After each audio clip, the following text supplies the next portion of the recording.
Bonjour et bienvenue dans votre revue de presse de ce mardi 7 mai 2019. La condamnation du guide de Thiantakoun, Cheikh Béthio Thioune, à 10 ans de travaux forcés dans l'affaire du double meurtre de Médinatoul Salam à Mbour est largement commentée par les journaux parvenus ce mardi au groupe Médias du Sud. La chambre criminelle du tribunal de grande instance de Mbour a condamné lundi à 10 ans de travaux forcés le guide de Thiantakoun pour complicité de meurtre et non-dénonciation de meurtre. Le tribunal a également ordonné le placement sous séquestre de tous ses biens, à accorder 100 millions de francs de dédommagement et intérêts à chacun des deux parties civiles.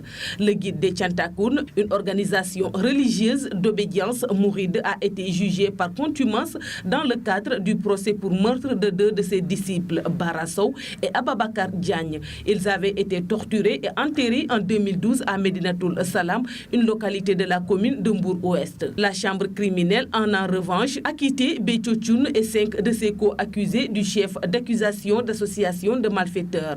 Parmi les 19 co-accusés de M. Thioune, 16 ont écopé de peine de travaux forcés allant de 5 à 15 ans, alors que 3 ont bénéficié d'un acquittement. Lourde peine pour Béthio, s'exclame à sa une Le Soleil, qui rappelle que le guide de Thiantakoun a été condamné à 10 ans de travaux forcés au même titre que son chambellan Cheikh Faye, un peu plus de 7 ans après l'éclatement de cette affaire. Il a été acquitté des chefs d'accusation d'association de malfaiteurs et recel de malfaiteurs. Le guide de Thiantakoun a été déclaré coupable de non-dénonciation de crime.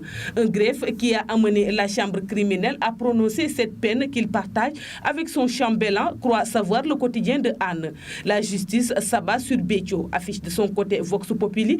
Le cheikh condamné à 10 ans de travaux forcés s'est bien placé sous séquestre. Ses co-accusés écopent de peine allant de 6 mois à 15 ans de travaux forcés.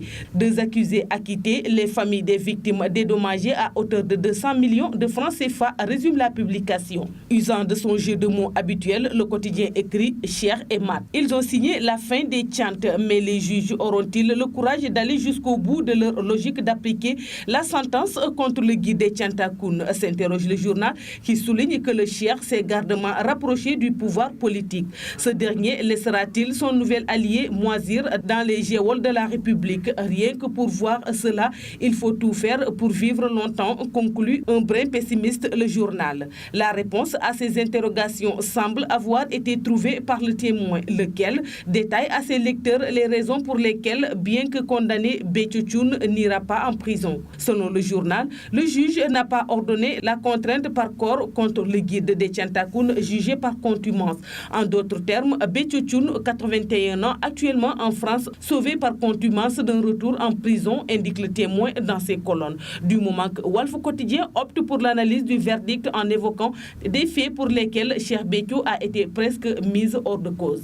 Il est innocenté pour la plupart des chefs d'accusation. Il est seulement déclaré coupable de non-dénonciation de crimes et complicité de crimes. S'il en est ainsi, c'est que la reconstitution des faits n'avait pas permis de prouver de façon formelle son implication, alors que l'expertise sur le sang trouvé dans son véhicule avait démontré qu'il s'agissait de sang animal, explique le quotidien du groupe Walfadjri. Cheikh Béthio peut faire revenir devant la chambre criminelle de la cour d'appel de Dakar. Il a été jugé par contumace, bien qu'il n'était pas en fuite parce qu'ayant obtenu l'autorisation de sortir du territoire des autorités sénégalaises. Croit savoir Sud Quotidien, qui cite que le professeur Madi Marie Bouaré, spécialiste du droit pénal, il a été dit que le guide de Thiantakoun ne pouvait pas faire appel après avoir été condamné par contumace. Le journal Libération semble avoir échappé à cette apparente passion autour de cette affaire en mettant l'accent sur une passation de marché d'un montant de 78 milliards de francs CFA de laser à une entreprise allemande. Sans le moindre appel d'offres, l'agence sénégalaise d'électrification rurale, ASER, a attribué un gré à gré de 78,7 milliards de francs CFA à l'entreprise allemande Gofgon Eco Engineering KG pour la fortune. La livraison et l'installation d'équipements d'électrification pour 300 villages, y compris la coordination, la supervision et le renforcement de capacités dans le cadre du programme national d'électrification rurale, fait savoir voir le journal. Selon ce quotidien, plus rien ne s'oppose à l'exécution de cette entente directe bénie d'ailleurs par la Direction centrale des marchés publics DCMP après la signature d'un accord entre Baba Diallo, directeur général de l'ASER, et Uwe Goff, associé principal de l'entreprise allemande.